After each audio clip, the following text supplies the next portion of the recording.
How to fix DoorDash driver login error. Hey, what's up guys? Welcome back to our YouTube channel and let's get started.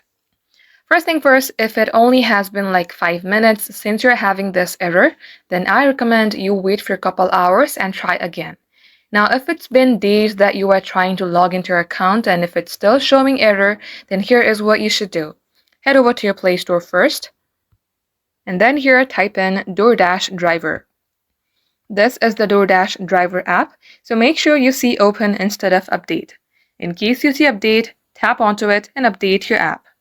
For the next step, tap onto your settings, scroll all the way below, then you will see apps.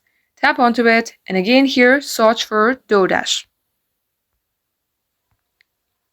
Once done, tap on storage and simply clear the cache and clear the data. Once done, come back onto App Info page, tap on Force Stop, then OK. Now restart your device and see if this fixes your problem. If it's still not working, then you have to uninstall DoorDash by long tapping onto it. Tap OK and reinstall again from your Play Store. Just like so guys, this is how you can fix your problem. That is all for today's video, and if it had helped you in any ways, don't forget to like, share and subscribe.